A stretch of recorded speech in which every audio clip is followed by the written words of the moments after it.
to redo the whole thing. There we go. I'm live on YouTube. Perfect.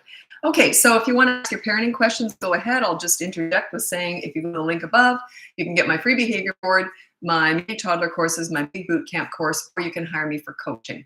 And yeah, I don't answer parenting questions anywhere else usually. Sometimes if I'm at the gym between sets, I might go on Instagram or something and answer, but generally I don't. I just don't have time for that. So this is where I answer all my parenting questions. But if people ask, and if I see some good questions out there, then I'll sometimes throw them in here. It might help you too. So someone asked, how do you stop a toddler from being crazy? And I said, well, that's impossible. So I'm going to read out my top 5 tips for parenting toddlers, the best way I can answer this. So how do you stop a toddler from being crazy? Well, you don't. But anyway, here's my top 5 tips. Number 1 is childproof your home so you never have to say no. Number 2 is you set up a child rotation system so they're never bored. Also keeps your house cleaner. Number 3 is when you want to connect with the toddler, you connect in their world. You don't go to the nail salon with a 2-year-old. You go to the park and roll down the hill with them. Number 4 is it's sort of similar. When you want to discipline a toddler, you discipline them in their world. They're not about words. They're about actions. Consistent corrective actions, and they learn through repetition. They're not going to learn the first time, maybe the 50th time, but if you do it right, like 9 times out of 10, they remember the one time you didn't do it. So you got to be consistent. So that's why you just pick one thing that you want to correct at a time so you can be consistent. Number 5 is the most important tip for parenting toddlers. Don't try and figure them out. They're not figure outable. They haven't formed yet. They might even go like this and smear poop on the wall. Who can figure that out? But to them, it might make perfect sense. They're not all going to do it. There's different traits with different toddlers. So yeah, don't try and figure them out. They're just crazy. They're just forming. I always call them crazy. They're actually not crazy. They just haven't developed sanity yet. So anyway, so parenting questions. Go ahead if you have any. Good evening. 5-year-old boy nail picking. Any input plays nail picking. His own nails, he's picking at them. Get him something else to do. He's picking at his nails. Get him something else to do, like the elastic band, something fun for him. Ask him, take him to the toy store or something and say, look, we want to stop that habit. You never discipline stuff like that, okay? But you just say, look, I want to get you something fun to do every time you feel like picking your nails. Here's what you can do instead. Do you know what I love? I don't even buy it because I think I'd sit and do it all day. You know those popper things? It's the replacement, or what's the wrapping pop. I love those things where you just push it in, you push it back the other way. Stuff like that is really good for, and you can get it like really small ones that are just, on a little chain or something. So try that, but it's tough. It's a habit. It's sort of like quitting smoking. I mean, it's such a habit. It's hard to change those things. Yeah, get him something fun to do instead. You don't just want him to stop doing something. You want to give him something else to do instead. Good luck with that. It's not one of those things I go, yeah, this will work. It might work, it might not. Okay.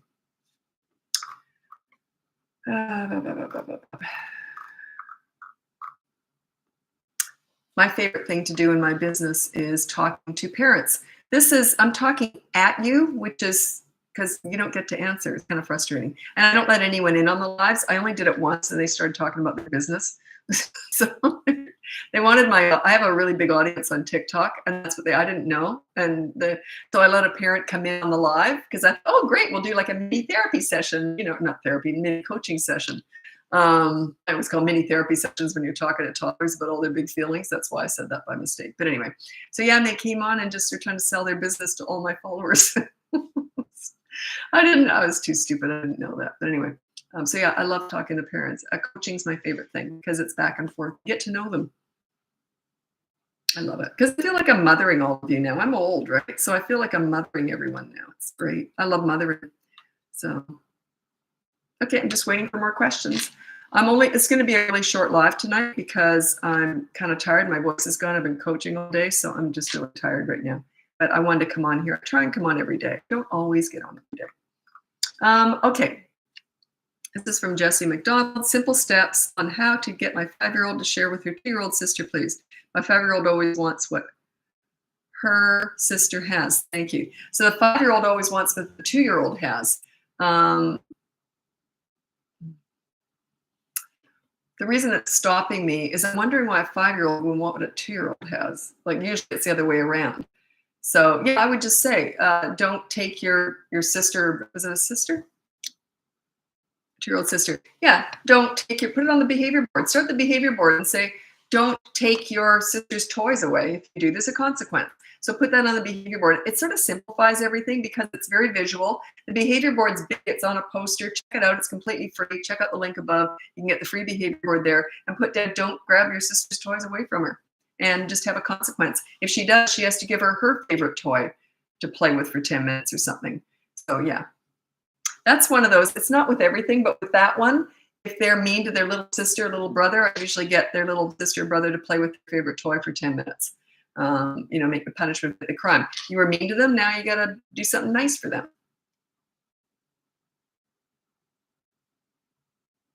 You look lovely today. It's your hair. Yeah, I straightened it. Plus, I've been wearing a beanie all day, and my hair goes really puffy usually, but I got curly hair. But I was wearing a beanie all day, so it all feels weird. I'm used to flat hair. But anyway, thank you very much. I appreciate that. Okay. It is cold here in Vancouver. If you know, we're having some Arctic polar thing going on. It was like minus 13 Celsius this morning. I go to the gym early, and it was minus 13. It was so painful. I almost stopped it. It's a 10-minute walk, and my kneecaps felt like I felt like if you touched them, they would have shattered. They were hurting because we're not used to cold, by the way. Vancouver, sometimes we can go through a whole winter without snow even. So yeah, minus 13 Celsius. Very cold. Check it out. There are consequences on there. Don't get caught up in it, though. It doesn't have to be big. It can be something little. It's usually just a good deed. So a consequence is empty the dishwasher, wash one window, clean out the bathroom sink. It's something little. It's just a symbolic thing. It doesn't have to be anything. Well, parents get very caught up in that, and it really doesn't matter what it is. It's just the act of doing a good deed. Okay. And then if they don't, that's the positive action one. There's always two consequences for the kids. You start with a positive action. If they won't do it, that's fine. You almost wish for that because there's a bigger lesson in the second one. You say, okay, I gave you 10 minutes to wash that window. It wasn't done. So now you've got media blackout for 24 hours. Do you understand? And make it happen. Even if they run and wash that window now, too late. 10 minutes is up. It's media blackout now for 24 hours. And let them have a fit senior tantrum. That is their brain processing. Wait a minute, I'm not the leader anymore. I'm not in charge anymore. Does it always have to be the same consequence? For the behavior board, yes. And then the next one, the only thing you ever have to change is the rule. You don't have to change the consequences. But on that board, it's 2 consequences per board. You can change the consequences per board. So it doesn't have to be the same consequence each week. But on that one board, you don't change different consequences, except you have the first one, the action. If they won't do it, then you do the negative deprivation. So you make them do something. If they won't do it, then you take something away. That's the idea. Things to say instead of good boy. Why are you I'm trying to think why you're saying that. I'm not big on praise. Hear me out. I'm very big on making kids feel great about themselves, but I do it through their pride and having fun with them. I don't go good boy. I don't go good boy, good. I don't talk like that. Yeah. I play with them. I enjoy them. And I say, I had so much fun with you today. That's what they love. Their love language is not being praised and complimented. Their love language is fun and you connecting with them. That is their love language. Praise and compliments are overrated. They don't give a crap. Good boy. Would they rather you play hide and seek for 5 minutes or say, good boy, wonderful boy, aren't you great, aren't you one, for 5 minutes? Think about it. Their love language is fun, not praise and compliments. People overdo that as if they care. They don't care. You care. That's the please your parent style. It's all this praise and compliments. It's not that it's bad, but it's not what they love. It's not what makes them feel good. Makes you feel good saying it. Does it praise, encourage good behavior, though? God, no. God, no. Who said that? That's ridiculous. No. No. Not that I've ever seen. Maybe, I don't know what anyone else is teaching. I've never looked at anyone else. So if someone's saying that, then I don't know what their reasoning behind it. Sometimes some of my clients are child psychologists and they'll say that to me. And I say, yeah, okay, I don't agree with it. And then, but that's why they hire me, because I go against the grain. And they only hire me because what they're doing isn't working, right? And I want to make this very, very clear. I get a huge portion of my clients are teachers, principals, child psychologists. It's not that they're struggling more than anyone else. They just really want to get it right. They're learners and they want to get it right. They want to learn more.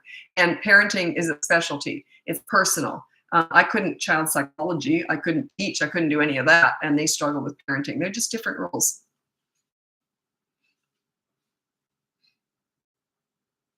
Yeah. Okay. I get what you're saying, Lauren. The thing is, I'm kind of smiling because I think I could go off on a tangent with this, like you wouldn't believe. If they demonstrate, Lauren says, if they demonstrate good behavior and you praise them for doing it, wouldn't they be more inclined to continue good behavior? No, no. God, do you really want me to go on about this? Because I can just feel that I'm bubbling over. It's killing me. Um, Here's the thing. If you're having fun with your kids because they're good, so you're playing with them, just pull back the fun a bit if they do something bad. The rest of the time, you're fun. Nothing makes a child feel better about themselves and want to do good than you enjoying their company and bonding with them and playing with them. Nothing. Praise, compliments, all that fluff, they really don't give a crap about it. They care that you're having fun with them and they thoroughly are enjoying them. And then if they do something bad, like with my kids, if they did something I didn't like, I just would have gone, oh, I'm not thrilled with that. And they would have, sorry, mom, because they want a fun mom. Their love language is fun. That's what encourages good behavior. If you're fun and they feel enjoyed, they feel proud of themselves and their own behavior, and you're enjoying them and you never have to discipline them because they're so good, that is what encourages good behavior. Your leadership and your fun, your bonding with them, that is what encourages good behavior, not praise. It's not bad, but it's not what does what you're after at all. Yeah, I'm going to have to stop talking about that because I want to go off on so many tangents. I'm not being patronizing here at all. I just know me, and I know once I get on a rant, it frustrates me because I don't want to do it. But I can feel it bubbling over here. It's just so overdone. It's not that it's horrible. It's just so overdone. This praising and you're a wonderful boy. You're so special and wonderful. Get on the floor and play Lego with them. You're going to get better results with that than you're ever going to get with praise and compliments. Go to the park and roll down the hill with them. That's where you get all the results.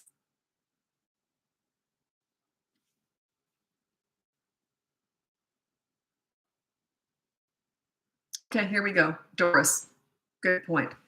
A lot of people don't want to actually play with their kids, though. That's the problem. Anyone who hires me is forced to do so. Or I'll just say, you're wasting your money on me then. Do you want a refund? Some parents have actually said, especially people who are in real power positions or celebrities or famous people, they're used to being catered to. They don't want to get down the ground and play with their kids. It's almost like it's beneath them. And I say, well, do you want a refund?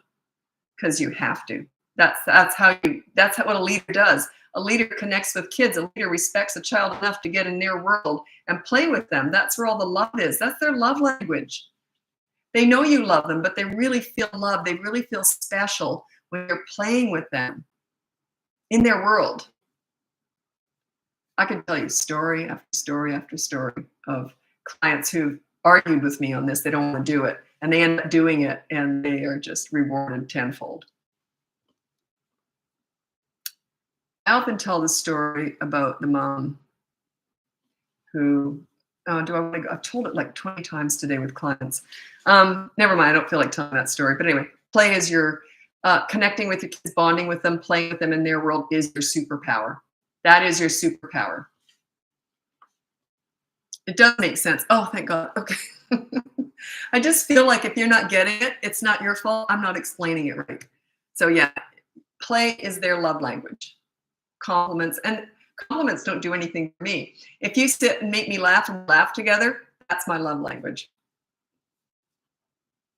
But complimenting me, oh, you look great, aren't you? It's okay, but that's not my love language at all. It doesn't do it for me. It's okay.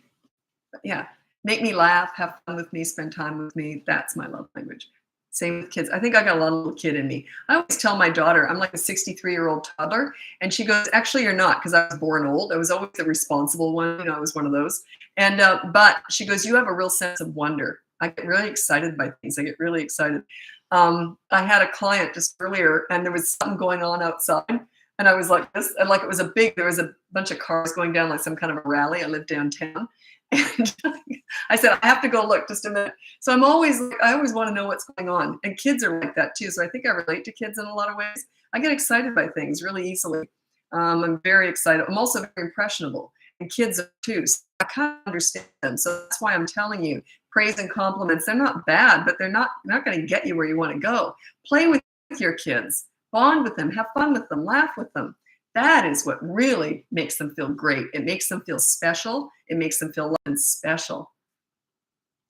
Love them enough to do that. Okay, and how you say don't focus on the bad behavior. If you do something wrong, I don't want someone to talk about it all day. Exactly. Don't focus on the bad behavior. Doris has just got it right. You don't focus on the bad behavior. You deal with it, and then you focus on the good kid. Bring it out in them. And then parents always argue, well, I never see the good kid. And I say, well, find it. Get a microscope. Go digging. Find it. Bring it out in them. That was what I was good at. You think I ever worked with an easy kid? Not once, not ever. No one ever said to me, here's an easy one, Lisa. They all went like this. Good luck with this one. They always handed me the really challenging kids. I always found a way to have fun with them and bond with them. I used humor and fun with little kids and humor with teenagers, because that's how you bond. You connect by enjoying their company. And I used to say to them even, look, I got to like you. I can't find anything to like. You got to give me something. So they'd laugh, and then I'd say, I got a sense of humor. So that is your power. It's not the discipline. Discipline is a tiny part of it. Tiny, tiny, tiny part of it. If you're just disciplining, if you're just trying to stop them from doing what you don't want, why would they do what you do want? It doesn't make any sense.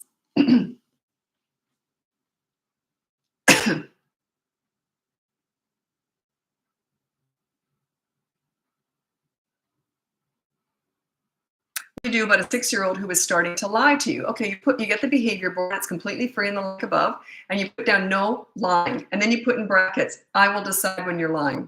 So it stops the argument. Just say, I will decide when you're lying. And here's what you do. You always look like discipline is always about like really a business transaction. There's no emotions whatsoever. So they lie to you, you know they've lied. And you say, okay, can you please tell me exactly what happened? Get a pen and paper and look like you're an official, you're writing stuff down. You make notes like you're a police detective. And then what happened? And then what happened? You're writing it all down. Just a minute, I haven't got that down yet. You write it all down. Slow it down, make it, I'm talking fast because I'm teaching you this. But anyway, so you go, oh, and then what happened? Oh, and then, oh, okay, that. Then if they're only 6 years old, maybe an hour later, say, by the way, can we go through that again? And then you write it all down. If they're lying, they're going to change it. They might embellish it. They might be telling the truth. If they're telling the truth, they might embellish it, but they're never going to change it. The truth never changes. So then what you do is you say, okay, I've looked at my notes and I've decided that was a lie. So let's go to the behavior board. Here's the consequence. And then you say, do you understand? If they're arguing with you, you just go, I said, I'll decide when it's a lie. And then if they're older, maybe not at 6, but when they get older, they'll say, yeah, but that time, I swear to God, I really was telling the truth. And I would say this. I would say, chances are you've lied in the past and I didn't catch it. So this will make up for that. Okay? Do you understand? Like just make it happen. But you don't do that with a 6-year-old necessarily, but maybe 9 or 10 you might say that with. Yeah, put it on the behavior board.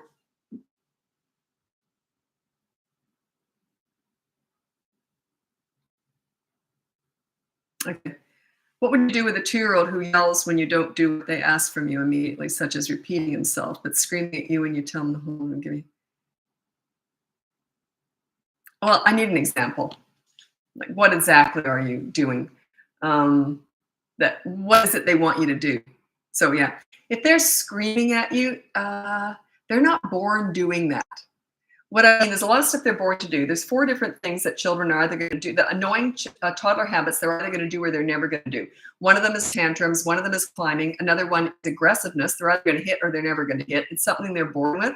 And the other one is running. So they'll run away from in traffic and not look behind. It kind of goes with climbing sometimes, but not always. Those are the 4 things. But yeah, just yelling at you impatiently, that's something they've learned to do. You've kind of taught them how to do that by feeding it. Yeah, but I need an example so I can tell you exactly how not to do that. Like if they were yelling at me because I'm too slow at something, let's say I'm trying to get them, oh, I know, I got a good example. Let's say you're going to give them a cookie and they start yelling at you. I would say, no yelling. And then I would put the cookie away for a few minutes and I'd walk away. 2 years old, it's going to take them a while to learn that. And make it very short. Don't do it for an hour. Do it for a couple of minutes, walk away. Let them scream and have it. As soon as they've calmed down, then you say, do you want that cookie now? So yeah, you've got to train them out of that. It's a learned behavior.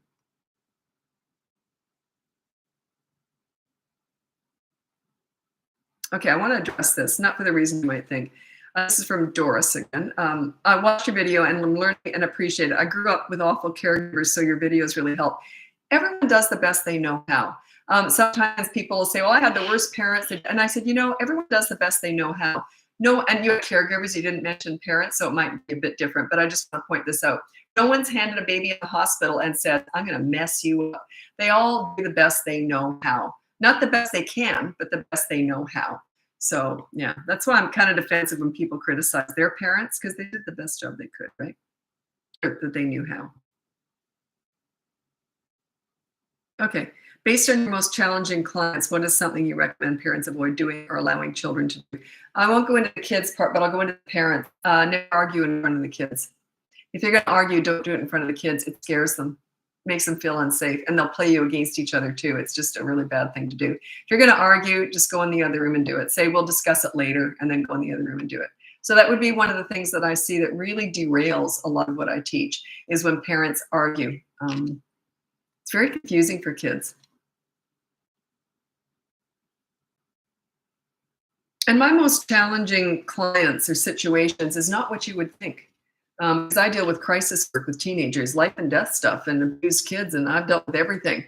That's not my most challenging. I know how to do that. You know what my most challenging client is? It's a mom with a newborn and a toddler. Do you know why it's so challenging?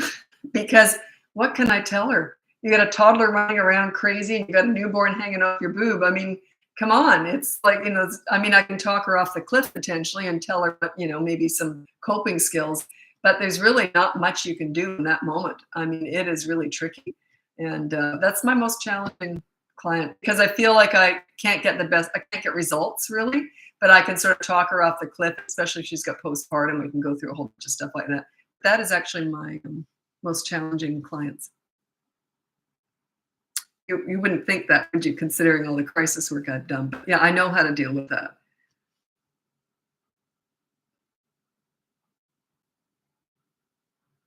Sorry, I got to scroll ahead here. Okay. What corrective action should I take when my toddler, 2-year-old boy, hits or even body slams another toddler, 2-year-old female, during a tantrum? Okay, you've got to physically restrain them during a tantrum. I always say you ignore a tantrum, but you've probably seen it a million times. There's a very specific way of how you ignore a tantrum. But if they're getting physical, you restrain them. You don't allow them, if they're going to hurt themselves, someone else, or damage property when they're little, you restrain them. When they're older, like when they're bigger, you don't physically restrain them. Unless they're going to hurt themselves or someone else. But if they're just going to damage property, you don't. You have to take the hit. You're going to have some broken TVs, maybe doors pulled off frames.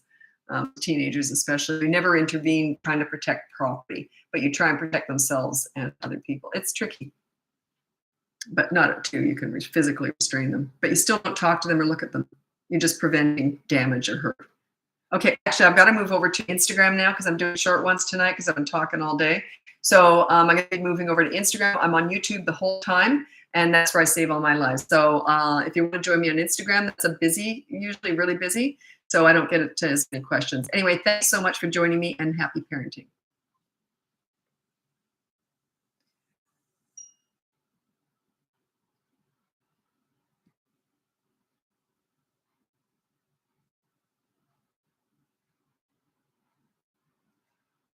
And there we go. Okay, YouTube, Monica. What do you do when a toddler hits when they're upset after being told no? That's how old are they? Let me think. It's consistent corrective actions if they're under the age of 3. And you just say no, and then you remove them or remove yourself. Just walk away and do the dishes. You're not storming off. You're no anger. And you just say no. And then you physically prevent them from doing it again.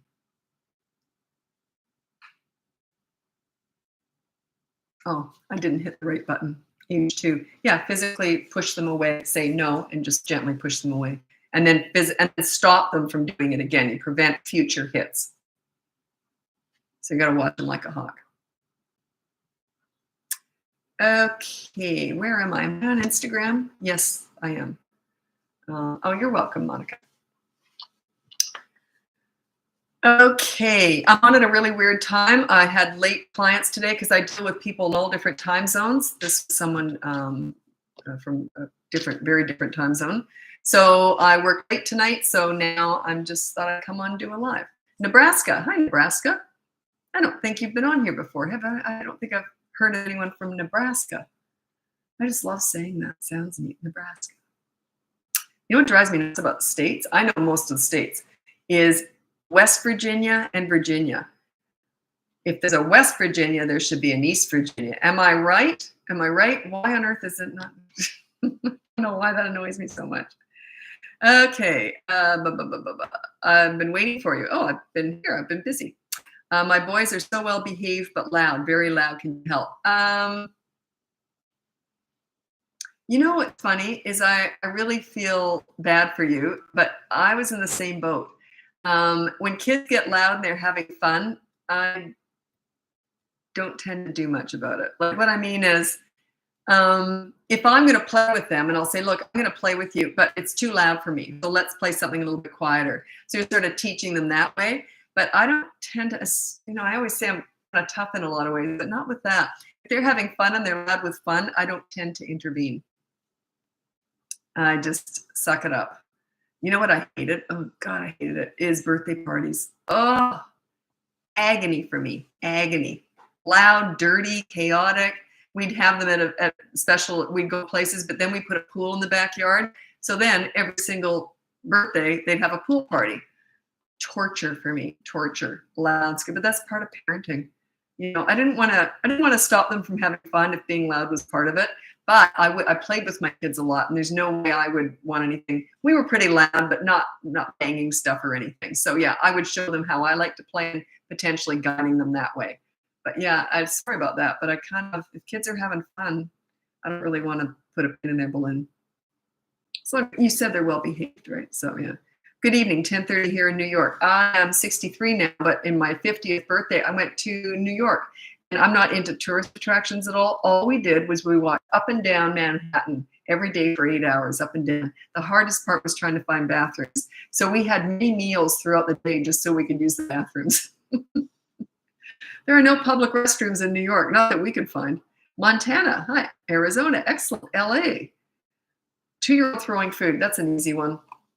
So they throw food, and I never give kids food anywhere but at the kitchen table or a table.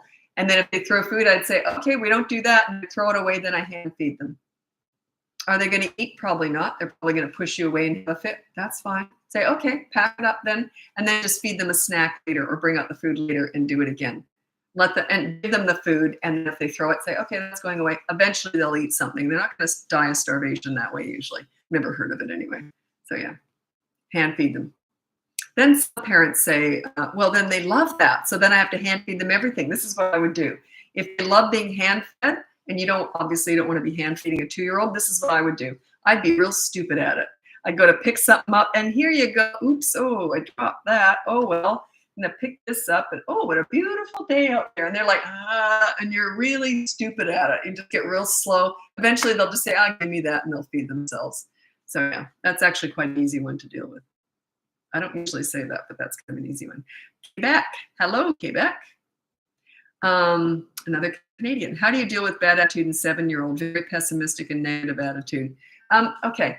I never deal with attitude, by the way, because it happens organically when you're a leader. Their attitude tends to calm down. They do tend to be more optimistic when you're a leader, especially if you've got an optimistic personality. I'm a very peppy, optimistic kind of person. So that kind of rubs off on the kids. And so if you're positive, the kids are positive. But anyway, attitude tends to happen organically when you're a leader.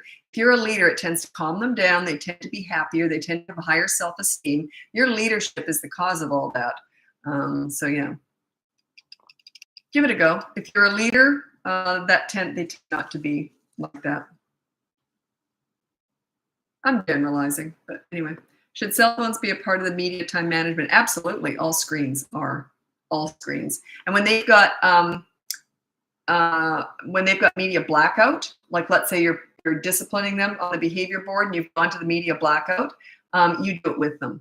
Like it's not like you're looking at your phone like this while they've got no phone. You're going, oh, this is fun. Ooh, I like this game. You do it with them. and you try and bond with them. Like if they've got 24-hour media blackout as a discipline on the consequence on the behavior board, you are trying to bond with them to say, hey, look, I'm going to do it with you. So you got no screen. I'm not going to go on screens when you haven't got any. So I'm going to do it with you. Hey, do you want to play a game? And they might say, oh, no, I hate your guts. Okay, fine, never mind. And then just go off and do the dishes or whatever. And then when they calm down, say, you ready for that game now?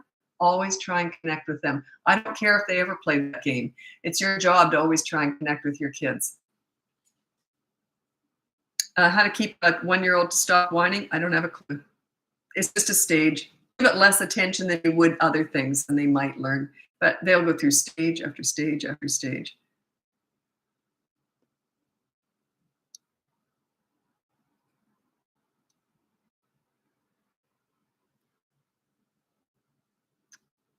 Okay, my preemie toddler, that is preemie toddler, that is 19 months at 16 months adjusted, throws tantrums every time he wakes up from a nap or bed.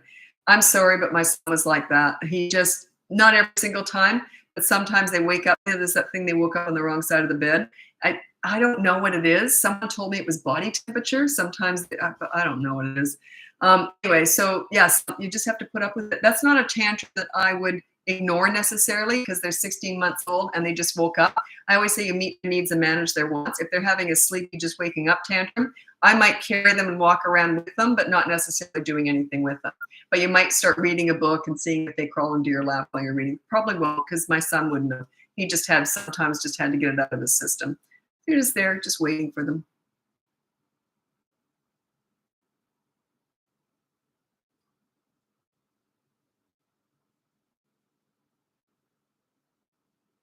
Good one. How to set boundaries with grandparents. I'm a grandparent. I always say I'll never tell my kids how to parent because it's none of my business. And I only give advice when it's solicited, if someone asks for it. So yeah, how to set boundaries with grandparents. It depends on how bad it is. If it's really bad and they're really sort of undermining your parenting, I would say that you always lead with your own feelings. Never criticize them. You lead with your feelings. So, when you try to correct my parenting or undermine my parenting, it makes me feel bad. What can they say to that? If they don't respect that, I can't help you. Like if my kid said that to me, I would go, oh my God, I'm so sorry. Did I do that? I would feel horrible. So, but if they won't respect that, I can't help you. You can't change their personalities, right?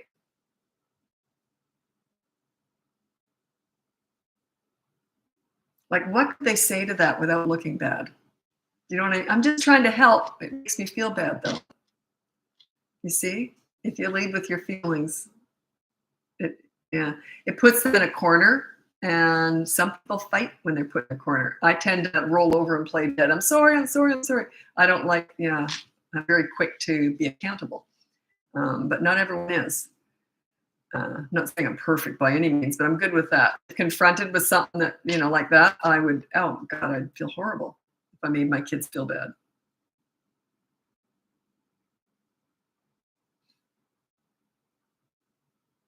And like I've got a grandchild now. She's, I think, about 9, 10 days old now. Anyway, and it's my son's child. And are they going to parent the way I did? No, they're not me. Should they? No. They parent the way I'm looking forward to watching them parent and how they're going to do it. It's really none of my business. Like I'll enjoy watching them parent and finding their own way. And it's none of my business. It's not my kid. But if I'm babysitting, grandma's rules. Because if you're dropping your kids off with someone, don't micromanage them. If you trust them enough to drop your kid off, trust them enough to deal with the child in the way they see fit. Yeah. But unless, like I would never, even though it's grandma's rules, I still would never undermine the parents. If there was something very specific that they didn't want done or wanted done, then I would do it. But overall, yeah, good luck with that. That's something that comes up in coaching more often than you would think, or maybe you wouldn't. Maybe you would think it would come up a lot. How do we deal with the in-laws or the grandparents meddling in with our parenting and interfering? And it's a tricky one. So I got to scroll ahead because a whole bunch of questions came in, and people come and go, so I don't want to answer a question if the person's gone. Yeah, I was just going to ask you that. I have grandma. I don't know how to pronounce that. Sorry. rules that are different than rules at home. Yeah, if you're dropping your child off at someone else's house and you're leaving, let them do what they do. Children they can adjust back and forth. It doesn't, not everything has to be consistent with different people. It has to be consistent with you, with the same people. But it doesn't have to be the same with everybody. They learn really quickly that, oh, wait a minute, grandma's different from mom, and they bring out different things. Everyone brings out something different in you, and that's okay. It's actually kind of nice.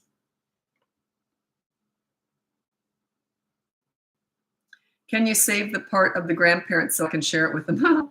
That actually, all of my lives are saved on YouTube. So this live will actually be saved on YouTube. It's at the 35-minute mark. I'm at 35-minute right now. So if you go on YouTube and look up this live for this date, it'll be around probably the 30-minute mark. Okay. My 3-year-old grandson pushes his dad's buttons until his dad gets upset. How do we get him to stop this behavior? I don't give grandparenting advice. So if I told you what to do and the parents didn't like it, then that you see what I mean? I only give parenting or guardian advice. Whoever has legal guardianship over the kids. I'm very careful with that because, yeah, sometimes I was hired a long time ago. I've been doing this for forever. A long time ago, someone hired me. And I found out it was a grandparent. I didn't know that at the time. They didn't lie to me, but they didn't tell me they weren't the parent. And then I heard from the parents, did my mother hire you and told? So, that's not why I do this, but it was a good example of why I do not give any advice to anyone other than the parents. Yeah, did my mother hire you? And I thought that was the mother. That was the grandmother. Okay. Okay, good. Very good question, Anita. If you say no TV for 24 hours, if they do it again, it's another 24 hours. No, absolutely not. You don't keep doubling that. You just say if they do this. So let's say they hit someone and their punishment ends up being 24-hour media blackout. That's not how it works. Look on the behavior board. You don't start with that, but you resorted to that because they didn't do the first consequence. So now they got 24 hours and they hit again. You say, that's why you've got media blackout. That's what you say. That's why you have media blackout, because you hit. Okay? You don't keep punishing them. You just point it out. Oh, that was your choice. That's why we're where we are. You can double it with 9 and over. It's done in a very specific 9 years old and over. You can go to 48 hours. It's a very specific situation. And I think I maybe recommend it twice a year. It's that rare. I don't like to go to 48 hours. I think it's ridiculous. It's just ridiculous. But sometimes I will. But it's done very specifically. And I only really, sometimes I think I've discussed it here, but it's very rare because I don't like people to do it because you have to be guided along on how to do it. Or else it's just mean, I think.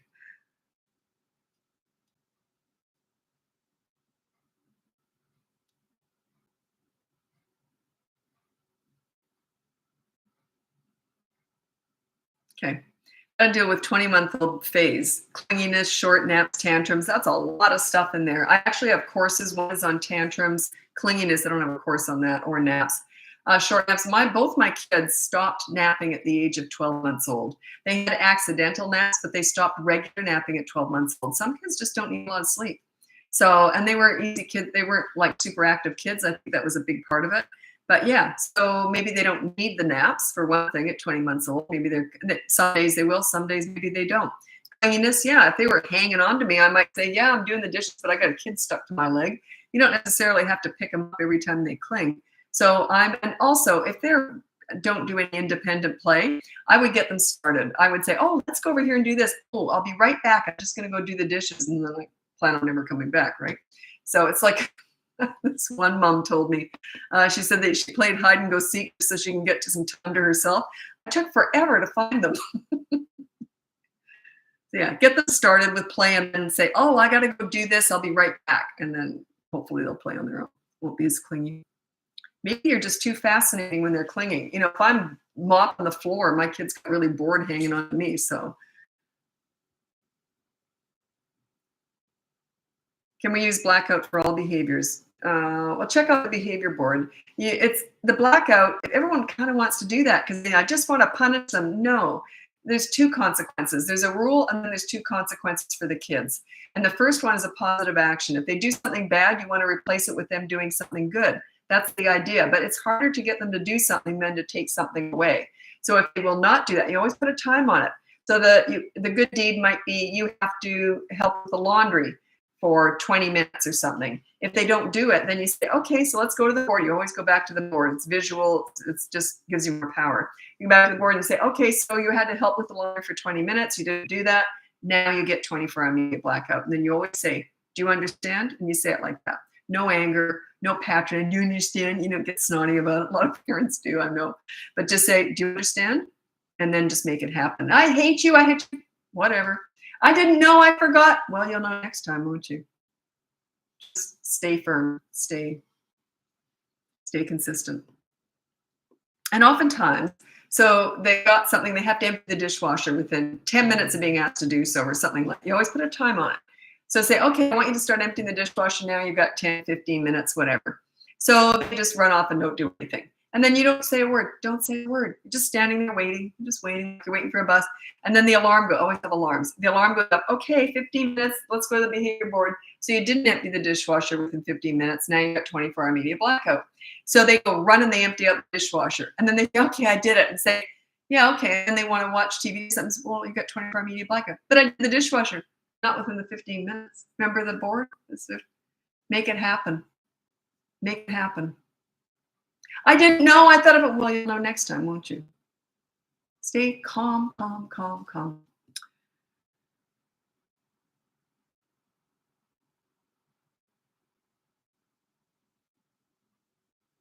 Well, you do consequences for things that happen at school, misbehaving, being disrespectful, 5-year-old. Okay, you never. Yes and no. Okay, I've got too many things to say here. There's 3 reasons why kids are bad at school. One is they're also bad at home. One is they're good at home because you cater to their every need and give them whatever they want. And when they go to school, that doesn't happen. Or 3, something's happening at school that's upsetting them. Might not be anything big. Don't freak out. Just something. So those are the 3 reasons. Which one is it? So I can't really answer without knowing that. But I generally, if you never, ever discipline attitude like disrespect. You can't. It just means that basically if they're disrespecting people, it means you're not a leader. It's a tell for me. It means you're not a leader. Check out my boot camp course. It's in the link. And it teaches you how to be a leader in 5 weeks. When they have a leader at home, they respect everybody everywhere they go. They just do. When you're a leader, they're respectful children. They understand how to treat people because you've taught them that. That's what leadership's all about. You bring out the best in kids. Leadership isn't about discipline. A tiny, tiny part of it. Leadership is about guiding them into making good choices. And a really good leader makes kids like themselves, and you bring out the best in them. And then that goes everywhere. My son was in grade 2, and his teacher called me at her lunch hour. She thought this was the cutest thing. She said to him, he's in grade 2, and she says, "Why are you so nice?" And he looked up at her all serious, and he says, "Mommy makes us be nice." And I'm like, "You're darn right. That's my job. I'm his mother. I made him be nice." So they didn't have a choice. But I did that through playing with them all the time, having fun with them, and correcting bad behavior when necessary, which was very rare. That really by the age of 3.5, I would say my kids were self-disciplining because they understood. They like themselves when they have a lot of pride in themselves. Their self-esteem is sky high, and they also have to have a voice. A good leader is a good listener too. My kids had a voice, believe me. If they didn't like something, I heard it. So they'd say, but they had to talk respectfully. I thought you were being too impatient with us. Remember, we're just kids, and you're trying to race us around doing your errands and all that. And I go, yeah, you're right. What do you want me to do? And they'd say, can we go to the water slide park? So I made amends. They had a voice. You don't want obedient soldiers. That's ridiculous. You want them to be happy. You want them to have a voice. So yeah, work on your leadership skills. That would not happen. There's no way. If you're a leader at home, they don't misbehave at school. They just don't. When my kids started grade 1, I told the teachers, both my kids, I said, if my kids ever step a toe out of line, never discipline them. You let me know and I'll do it because that's my job. Teachers love me. My kids never step a toe out of line, but that's my job. It's your job to send nice kids to school. So work on your leadership skills and that will happen. It's hard. It's hard work. You got to earn that. You got to work for it. I know it used to drive me nuts, and people would say to me all the time, geez, you got such easy kids. Anyone who knew me, they knew I worked for that. I put the time in. I earned that. You know, you gotta work for it. It doesn't just happen. You gotta earn it. You gotta earn that respect. And that's what I teach. I teach you how to do it. The only reason you're not doing it now is you just don't know how to do it. I teach you how to do it. Check out the link above. You got my free behavior board, my mini toddler courses, my big boot camp course, which is the big one, 3 to 12 years old, teaching you how to be a leader, or you can hire me for coaching. If it's next level, you're really dealing with difficult stuff, or you got teenagers or crisis work or whatever, that is one-on-one coaching. Doesn't matter where you live, because I do it all on Zoom. Anyway. Other than no TV, what would be a first consequence for hitting? No hitting. If they hit someone, they have to do something nice for that person. Never go right to taking something away. That's the second consequence. If they don't do the first. You replace a bad deed by doing a good deed. So if they hit someone, they have to do something nice for that person. That's the idea behind it. Check it out. It's in the link above, the free behavior board. It'll show you how to do that. Okay, here we go. I incorporated a quiet time to replace naps with my 20-month-old, and it worked really well. Yeah, my kids definitely would, if they didn't sleep, they definitely had slower times. So we might sit and read or something. So yeah. I actually have to move over to TikTok now. So if you want to join me over there, feel free. It's still Bratbusters Parenting, and I'm on YouTube the whole time. That's where all my lives are saved. So now I'm moving over to TikTok. If you check out the link, you get my free behavior board, my mini toddler courses, my big boot camp course, or you can hire me for coaching. And happy parenting.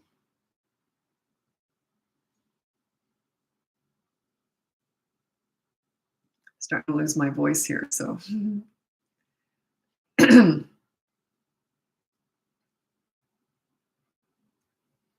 I think I got another 20 minutes in.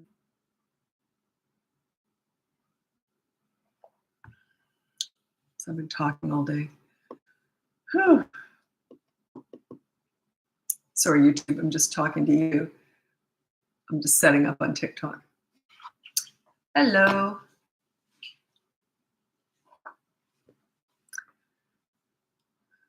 It's interesting because I do lives on Facebook, Instagram, and TikTok. People are on Facebook, it's usually their real name. Instagram often, and TikTok, it's hardly ever your real name, right? It's something else.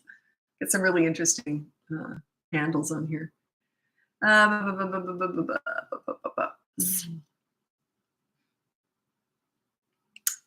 Okay, so I'm just reading all the names. A lot of new people on here, actually.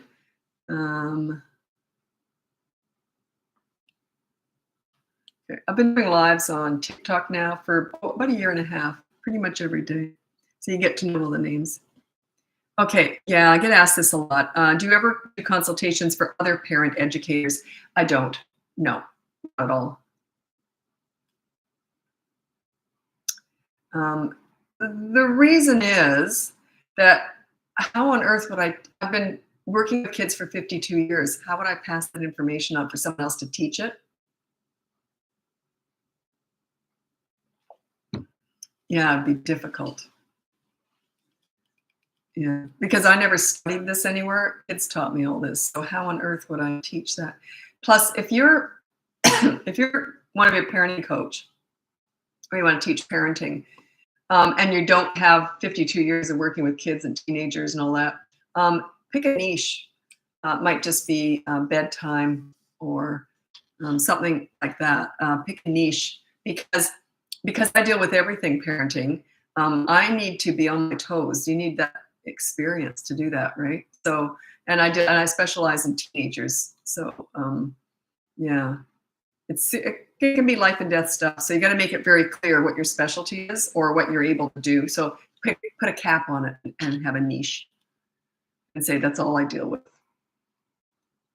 If that's what you're asking, because I do get people come to me because they want to be a parenting coach because they think it looks easy and fun. Well, I put in 52 years to do this. Like, like it's yeah. I've worked hard to get where I am, decades and decades. I'd really love your input. I tried asking a question on Instagram as well. Nova, did I already answer? Is that your question? Sorry, I don't know. I see I'm struggling with this. Okay, what are you struggling with, Nova? I'm going back. 2-year-old keeps biting. She gets overly excited. Yeah, they do that. They're just nuts. I do have a course on toddler to bite. hit, etc. If you're interested in that, it kind of goes into it. But the bottom line is it's just about consistent corrective actions. Every time, the first time they do it, you say no, you push them away, just use one word, and then an action. Push them away and say no, and then make it very clear. And then you watch them like a hawk. Don't let them do it the next time. And when they go to bite again or do whatever, you say no and you push them away and just walk away. They'll eventually get it. Probably take about 100 times though. Don't learn right away. Toddlers learn through consistent corrective actions and repetition. They're not about words. They're not about words. These mini therapy sessions discussing why they shouldn't bite and what hurts me and you shouldn't. Oh, geez, I hate all that stuff. That's for you. That's not for your toddler. They're about actions. That's it. They're just about actions. The word no just signifies that I'm going to take action. It's just the start of it. You're changing the tone. It's your shift. It's just a sign that, hey, wait a minute. There's going to be an action coming. Okay, any advice on teen drinking and how to handle it? That's coaching, that teen stuff. Yeah, you'd have to hire me for that because I don't know your relationship. I build on your relationship first, and then we can deal with that. We never deal with what the parents want with teen stuff, not in the first session. I need to know your relationship with your teenager before I can tell you where to start. Yeah. How strong is your bond? What kind of listener are you? So yeah, you'd have to hire me for coaching. I'm going to read out my top 3 tips for parenting teenagers. They're my favorite age, by the way. Number 1 is listen to understand and show empathy. You don't listen to gather information to lecture with, or they're going to shut you out. If they want your advice, they'll ask for it. And by the way, they already know it. Number 2 is you negotiate pretty much everything. Give them some power. Something like this. Say, I want your dirty clothes in the hamper from now on. What do you want from me? It's not a blanket statement, but it's just I'm planting the seed there. And number 3 with teenagers is you do not sweat the small, don't sweat the small stuff. Save your energy for the big stuff if you even have it. Because if you're going to try and micromanage a teenager, good luck with that. Allow them to make mistakes. If they do something stupid, it's not a big deal. This is what I would have said. I would have said, well, that was stupid. Do you want to hear what I did when I was your age? And then laugh it off. We all make mistakes. That's okay. So, and then when you get really good at this, they're going to tell you everything. And you'll never have problems with them. It's very rare. When you get good at this, they just want to disappoint you. They have respect for themselves and you, and they just don't tend to go off the rails. It's just the way it is. So yeah, you can understand why I need to strengthen your bond with your teenager before you can really address the bigger stuff. You need to work on your connection, your bond, and your leadership skills with teenagers before we can get to what we want. I know when I get hired by parents of teenagers, they're always frustrated by that. But I say, no, that's what we do. Work on your relationship first.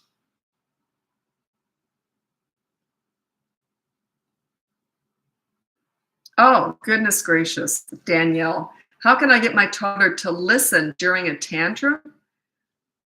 Oh, I would never clue. That's not going to ever happen. Never. You don't. And what are you going to say to them? Are you going to lecture them? What do you mean, listen? No. You ignore tantrums. Check out my tantrum busting course. It's one of my mini toddler courses, or just keep watching. You completely ignore a tantrum. There's a very specific way of doing it. But yeah, you don't get it. You don't, yeah, they're not going to listen to you. And what are you going to say anyway? They're not about words. They're about actions. Ignoring is an action.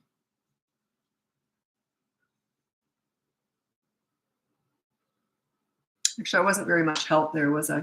I'm going to tell you the swing story. It's a really good example of how you handle a tantrum well and how you don't handle a tantrum. It's a true story. My son I haven't told this story in a long time, probably a couple of weeks, maybe a week. Anyway, so this is a true story. My son was 2 years old. I went to the local park, and there was a brand new mom there. She was new in the neighborhood, and she also had a 2-year-old boy. So there's 2 swings, 2 moms, 2 2-year-old boys. So we're like, hi, how are you? My name's Lisa. We're introducing ourselves, and we're putting our little boys on the swings. And they both go at the same time. They point to the other swing. They want to switch swings. So we go, well, let's just switch them. Who cares, right? We go to switch them. They both start having a tantrum right away.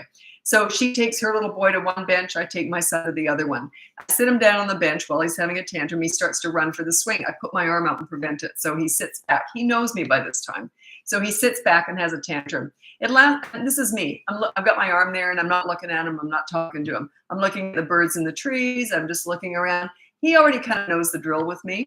So he's starting to calm down, and then calm down within about 2 minutes. So as soon as he calmed down, now I ignore the crazy. As soon as he calms down, I reward it with attention. Attention is the reward.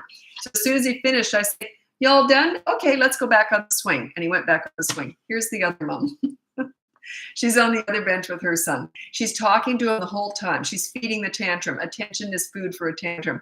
Now, you know you shouldn't have done that. If he hadn't done that, he is screaming and screaming and screaming. He keeps interrupting his brain. How on earth is he going to learn how to go into a tantrum, how to have one, how to get himself out of it? She keeps interrupting his brain.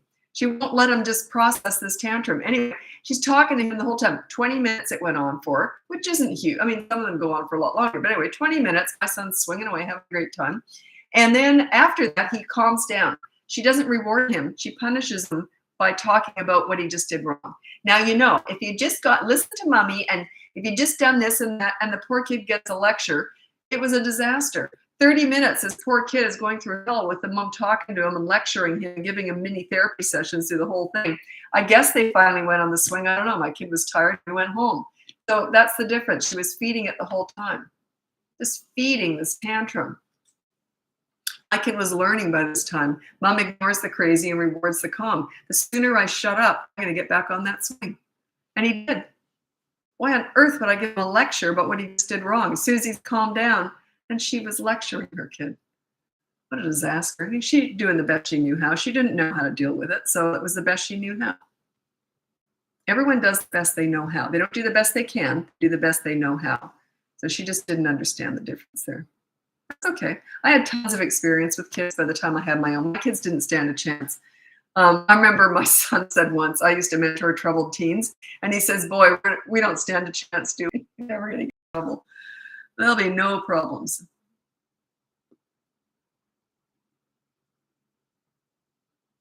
Yeah, I just need help with the setup on a social media, already working with clients and mental health. I don't know what you mean. Yeah, I don't help. I often get asked to help people who work with kids, like child psychologists, teachers, principals, and I don't do that because I don't know how to child psychology, principal, or teach. Those aren't my lanes. I know how to parent. That's my specialty. It's home-based personal stuff. I don't know institutions. If I had to get up and teach in front of 30 kids, I'd soil myself. Like, it's just not my lane. I understand kids, but I connect like a mother. That's what I teach. I connect like a parent. I parent. So, and when I was working with kids, I worked one-on-one and I was mothering them. So I had to connect with them. I couldn't just work with kids. I have to personally, emotionally connect with kids to be effective, and that's mothering. Not smothering, but mothering. Okay, I already answered this, I think, somewhere else, but 2-year-old runs whenever I do it. Okay, they're having a tantrum and they hurt themselves. You prevent that. If they're hurting themselves, hurting someone else, or damaging property, you restrain them. So yeah, just hold them. Don't look at them or talk to them. Just hold them. Let them go. See what they do. If they start getting crazy again, grab them and restrain them. Yeah, they're going to go crazy, but it's always harder on you than it is on them. They'll eventually learn. Not right away. Not right away. How do you get your child to let go of the pacifier, dummy, soother, whatever you want to call it? I did this with my son. He was 18 months old, and we lived in Australia. That's where my kids were born and raised. I was there for about 20 years. Anyway, we visited Canada. My son was, so from Australia to Canada, that trip was 24 hours. We had to do a layover, anyways, 24 hours. And I think the longest flight was 11 hours. And it's brutal with an 18-month-old. And I kept him on, I wanted to get him off the pacifier a lot younger, but I thought there's no way I'm going to go on an airplane with a toddler without that pacifier, because he was addicted to it. So anyway, I thought I'd let him have it for 18 months. The day after we got home from that trip, I thought, that's it. I'm taking the passies away. And I had him help me. I said, you're a big boy now. You're not going to have any more, we call them dummies. You're not going to have any more dummies. So he helped me put them all in a little Ziploc bag. I picked him up. He carried the Ziploc bag, and we went out to the garage. There was the big wheelie bin out there, so I couldn't just collect them easily. He knew if something went in there, it wasn't coming out again. So I opened it up, and he threw it in there, and I said, bye-bye, dummies. Then he had tantrums. My daughter never did. They're born to have tantrums or not. They're either going to have them or they're never going to have them. I never had one. My daughter never did. My son was pretty good at them. He was, they're just born that way. So anyway, I thought, what have I just done? I had horrible, jet lag. Horrible jet lag. He had jet lag. And I thought, and I just took his dummies away. What a dummy am I, right? I thought, what a nightmare it's going to be. He never asked for a dummy once. Now that was not normal. I think that was just lucked out, but still the fact that he knew mom, he knew when I said something, it was going to happen. So when those dummies went in the bin, I think he just realized. And every so often he'd go like this, looking for the dummy, and then he'd look over at me and I'd go like this. There's no way I'd get eye contact when he was looking for a dummy. He never asked for them once. I was already kind of a leader anyway. He kind of knew when mom said something, it was going to happen. But anyway, so there you go. Good luck with that. I think I lucked out. Have you written a parenting book or have any recommendations? Okay. I've never read a book. I would like to one day and I will, but anyway, and I've never read a book on parenting or kids. Why would I? I've learned everything from kids. So I can't recommend, I've never read a book. I don't know what anyone else out there, I don't know anyone else out there who teaches parenting. I stay away from that because if I'm ever criticizing anything, I'm not criticizing anyone because I don't know anyone out there. So I'm very careful about that. Very careful. Even sometimes people will start talking about someone in coaching or something. They'll say, oh, we hired someone else. It was no, la, la, la, la. Like I purposely, because if I'm criticizing something, which I do a lot, like this please parent stuff, if I'm criticizing it, I'm not criticizing anyone. It would make it very difficult for me to say that if I knew who was teaching it. Do you know what I mean? Or knew who wrote a book on it. I don't know any of that. So yeah, very careful about that. I've been asked to go on panels on some pretty big shows and talking about parenting and arguing with other specialists. I couldn't do that. I just think it's like discussing, it's like arguing religion. I don't think my way is the only way, and I wouldn't argue with someone on that. I'm not going to criticize them. So yeah, it's a personal thing. If I don't resonate with you, you go to someone else. You know, there's lots of different religions, lots of different ways of parenting. You do what suits you. I just teach what I know. I don't teach what I think is the only way. I don't know. It might be a better way. I don't know. Never looked at it. But what I do say, though, is if you're going to follow someone for parenting, just stick with that person for a few weeks or whatever. I always say about 3 weeks, and never mix up different ideas. You don't pick and choose what you like from different people because it's not going to work. It's like dieting. You don't pick and choose what you like from different diets. What I teach is like a package. I teach leadership. You give respect to get it. That's what I teach. If you were to throw time out into my method, it wouldn't work. I think time out's horrible. I think it's mean. I would never do it. So, and I don't teach mean. I teach, you know what I mean? Like, so yeah, don't pick and choose from different people. Follow someone. If you don't like it and it's not working, then move on to someone else.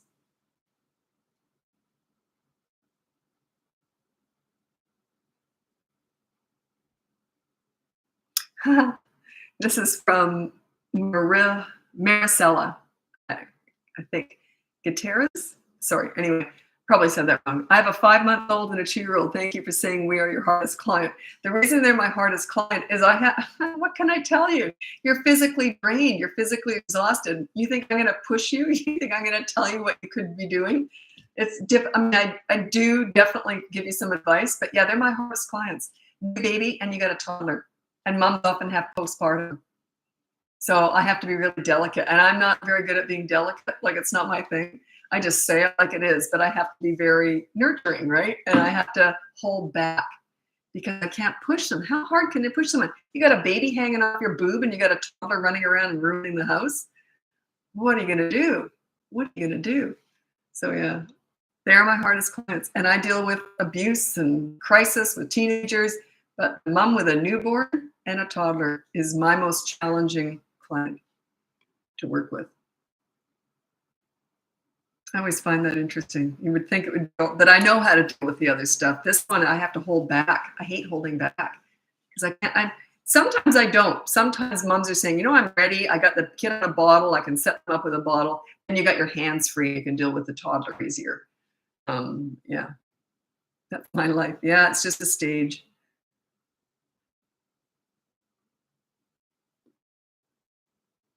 What do you do when a tells you shut the F up? Not my kid, but I took them in. So if you are the guardian, then I could give you some advice. But I'll tell you the thing is that you never deal with that. You never deal with them telling you off. That's just a sign that you got to work harder on getting their respect. You got to work on bonding with them in the relationship. They usually I've worked with tons of teens who were like that. And the only way that I ever got any results with them and bonded with them was to focus on the good part in them. And I'd say, yeah, I didn't like that, but how about we go and do this instead? You got to be really careful about that. You never criticize them. They're coming from a source of pain. So you have to work on your relationship with them. You have to, That's my favorite thing to talk about, so I can feel myself. I want to go on about it. But whenever people hire me to work with their teenagers, and a lot of them are really in trouble and crisis and stuff like that, they want to deal with the FU and all that stuff. And I say, we don't. We work on bonding and connecting with them. Get your relationship strengthened. And then that stuff just doesn't happen. You got to work on your relationship with them. That's all we can do. I'm going to read out my top 3 tips for parenting teenagers. Number 1 is you listen to understand and show empathy. You don't listen to gather information to lecture. If they want your advice, they're going to ask for it. They already know it anyway. Number 2 is you negotiate pretty much everything. You got to give them something. Say, I want you to put your dirty clothes in the hamper from now on. What do you want from me? Negotiate, give and take, give and take. Show them respect. Even if you're not getting it, you show them how it's done. You respect them. And the last one is don't sweat the small stuff. Save your energy for the big stuff, if you even have it. And you don't micromanage a teenager. They will shut you out. Anyway, when you get really good at this, they'll tell you everything and they don't want to disappoint you. I don't want to say what I'm thinking in case there's teenagers watching, but it's a lot of power in connecting with a teenager. And there's no tricks in this. Like it's just connecting.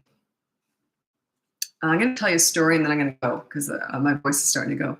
My son was, I had easy kids, but I worked for that. That's why I teach this, obviously. Parenting I really enjoyed it. Anyway, he was 15 and he changed overnight. Like he was 14 one day and I used to get up every morning and I'd say, morning, sweetie. And he'd go, morning, mom. His voice was cracking. He was gorky looking. Then one morning, it was like one morning, I got up and he was 15, just turned 15. And I said, morning, sweetie. And he turned around. His face looked different. He was just a bigger guy at this point. He turned around. He said, morning, mom. His voice and deep. It was just bizarre. It seemed to happen overnight. Anyway, all of a sudden, he wasn't my girlfriend anymore. We used to chat about everything, all hours, laughing all the time. He was turning into a man. He didn't want to he wasn't my girlfriend anymore. And I thought, how am I going to connect with this kid? Like I felt like I was losing him. And so he's just turned 15. He liked heavy metal music and playing video games and PlayStation and all that kind of stuff. I didn't like any of that. So I thought, what am I going to do? And it's my job to connect with him. It's not his job to connect with me because I'm a parent. So you know what I did? I became furniture. When he was playing video games, I sat down beside him with a magazine, not with a phone, and I just would flip through the magazine and look up and watch him play the game. I wanted to enter his world, but I made sure I was available, but I waited till he invited me. Next thing you know, he's talking to me about the game. Next thing you know, he's handing me a controller and we're playing together. Next thing you know, he's making me playlists of music he thinks I might like. And I ended up really liking some of it. But he was very, I'm very honest about it. I said, hate that. Oh, I like that one. So, I can't say it on here, but there was one song that when the lyrics came up, I was like, whoa. Anyway, it's a funny story, but I can't tell it on here. It's X-rated. Anyway, so that's how I entered his world. The problem with parents is what they do is I always say enter their world to connect with them, but wait till you're invited. Then here's where they mess up. So they're invited into their world. There's all this stuff that they want to talk about that their teenagers doing that they want to discuss. Anyway, so you've entered their world. They're playing the video game with them. Then you use that opportunity to bring up all the stuff you want to correct. Huge mistake. Huge mistake. They're not going to invite you in their world again. If they think they're going to get a lecture and you're going to use that opportunity to lecture them, doesn't work that way. Doesn't mean that we don't deal with that stuff, but it's not done that way. So yeah, you want to bond with them and connect with them. They just don't talk. Like my son said to me, he says, I could never rebel because you're too reasonable and easy to talk to. Yeah, that's right. He had nothing to rebel against.